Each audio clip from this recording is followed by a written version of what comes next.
So, hi everybody. In this video, we are going to look at how lead gen campaigns have completely changed in 2025. Now, more or less, the structure remains the same, but it is the targeting and the lead form that needs to be modified. All right.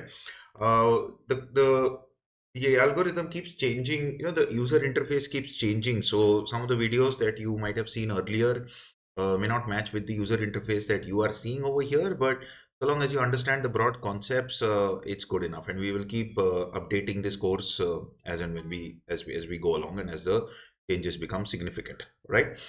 All right, so here what we are going to do in this video is we're going to actually analyze what are the changes that have taken place in 2025 as far as the Meta Ads platform is concerned for lead gen.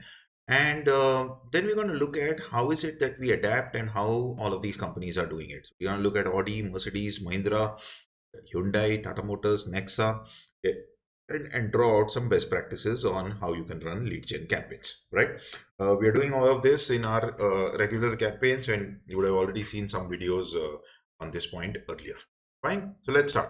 So, way back, many years back, this was the way Facebook allowed us to target.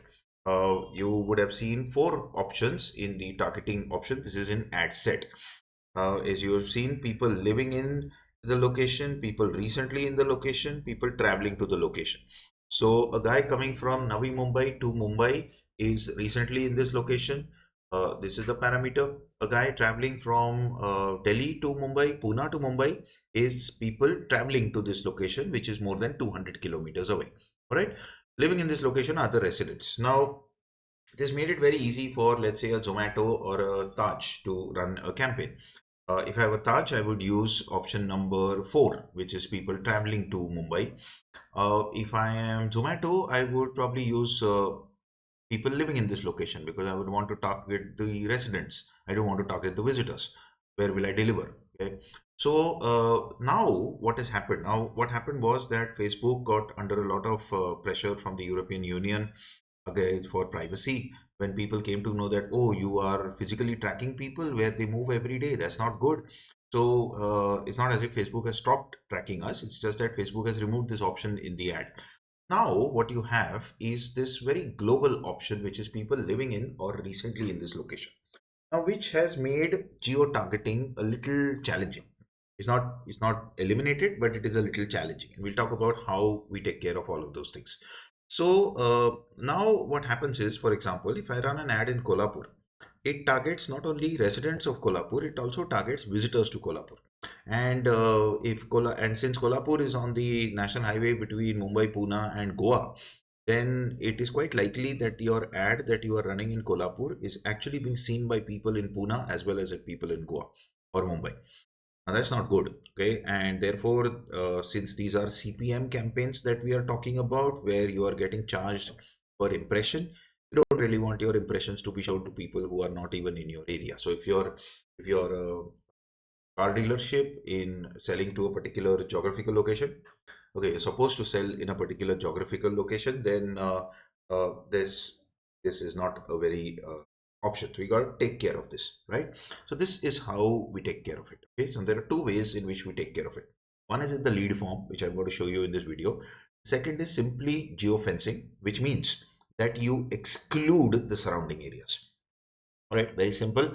If I were to, let's say, include Mumbai, what I would also do is exclude Pune. So there's an option called include and exclude. You just do exclude Pune, exclude Surat, exclude Gujarat, exclude Bihar, exclude UP, and that takes care that you are targeting people who are resident in Mumbai, right? It takes care of most of the issues.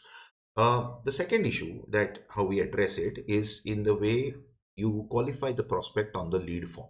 So the ad is going to show, okay, it's geofencing is not a perfect option. It is going to show to people outside of the area also. So what we do is we have a set of questions that we ask. We call it lead filtering. And these questions we ask in the lead form to qualify the prospect and make sure that he doesn't go all the way to the end and submit the form. So how does Audi do this? So this is what happens. So Audi will initially ask a question, get the name, phone number, okay, of the individual, then move to vehicle. So which vehicle are you, interested in? So this happens. Then after that, once it comes to the phone number, there is a two-factor authentication that they activate, which dramatically increases the quality of the lead, because only the people who are really interested will do the OTP verification. It increases the quality of the leads. It also increases the cost of the leads, and it reduces the number of leads. But that's Audi. Okay, you want to do that if you're in a Audi. And then after that, I ask a lot of questions about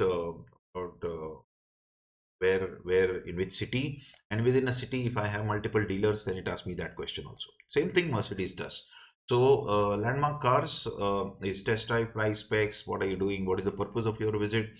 How soon do you want to purchase? Now see this number, this bar on the top.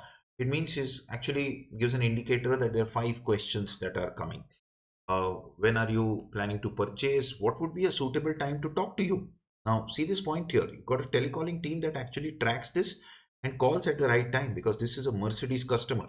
Okay, it's a very important senior person, must be a well-to-do individual, high net worth individual. That's how Landmark, okay, does this.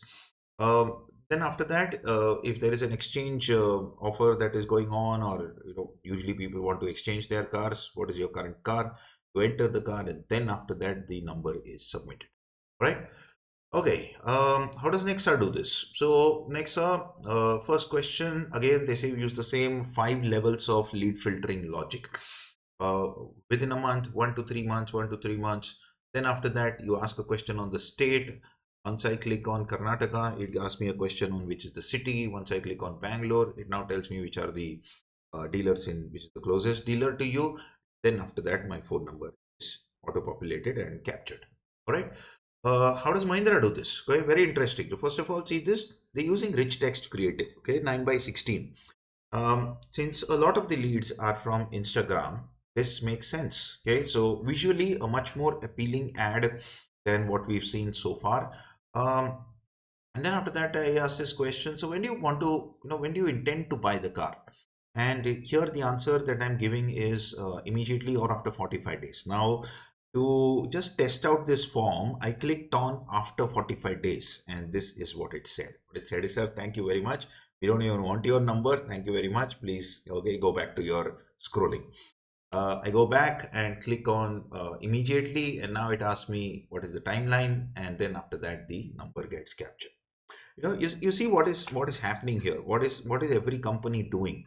Is every company is using the lead form logic, the questions, to actually filter the lead, because you don't want your telecalling team to waste their time talking to customers who have no intention of buying, who are in the top of the funnel, who are generally browsing around. Let them browse around on YouTube. Why should our sales team waste their time on that? And it also demotivates the sales team if you force them to make calls on customers which are junk leads.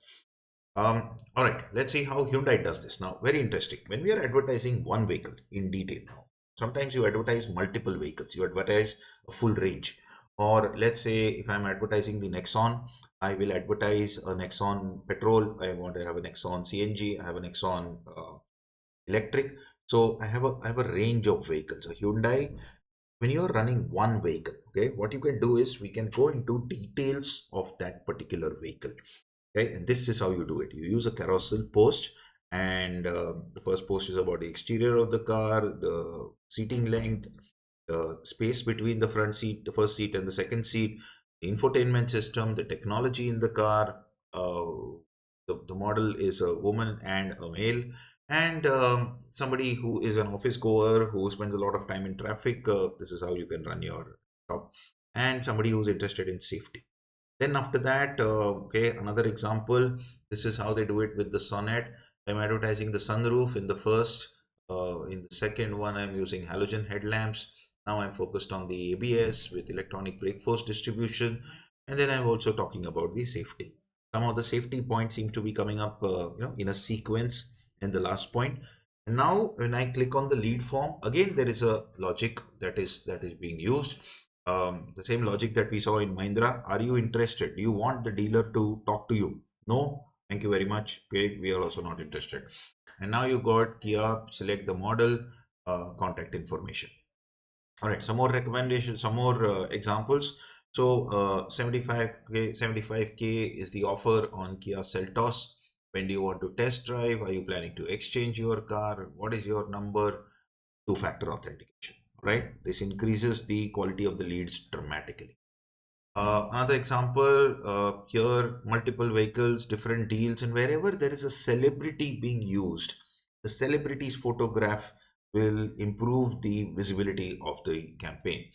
And now I've got different models that I can talk about. Now, the state question, the city question, and the name. Okay, that's the base. All right. So, as we have seen, we are using, what is our process to improve the quality of leads? We are using lead filtering in the form. Now, a level 0 type of lead filtering is that you don't use any filtering at all. This is not recommended at all because this will get you tons of junk leads, out of territory leads, for reasons that we have mentioned earlier. Um, Here, okay, the point is that if you want a top of the funnel campaign, and if the page is new and does not have any lead data, then this can be a good way to start off, but do run it only for 10 or 15 days, and then after that move to some form of filtering at all. Level 1 filtering is I ask one question which focuses on geography. So for example, if I'm running a campaign in Mumbai, this is the kind of question that I will ask. To provide the location nearest to you. Now, somebody from Pune, somebody from Surat, somebody from outside of Mumbai looks at this and should exit the lead form at this point. Okay, sometimes they don't. And if it's an upcountry market like a Nanded or a Bid or a Jalgaon, then it makes sense to do this in the local language also, in the Gujarati, whatever. Fine. This is level 1 of filtering. Level 2 of filtering is if you are advertising different variants of the same vehicle. So, first question, dealership location. Second question, which Nexon variant would you be interested in? So petrol, diesel, CNG, electric. And I can add a fifth option, which is we'll decide after taking a test drive. So here I'm not constraining it. And then after that, the contact information is what comes up. More examples. This is what we've done for some of the other dealers area. Then after that, which variant of the punch would you be interested in? Which feature of the curve would you be most interested in? Design, technology, safety, comfort, all of the above. Okay, that can be the stuff that I can put in. The best way to do this is to do all that logic, the conditional the filtering, and do a two-factor authentication. This is how the interface looks like. I click on this higher intent piece and require leads to verify their phone number with a one-off passcode. Got some phenomenal results with some of the campaigns that we've run, even with two-factor authentication. And this is recommended when there is enough data in the ad manager account, and the campaign has collected multiple hundreds of leads in the past, either on the page or on the ads manager account, and this optimizes very, very quickly. We've got cost per lead of 109 on two-factor authentication, which is an awesome result, by the way. That's okay. That's how this is so useful.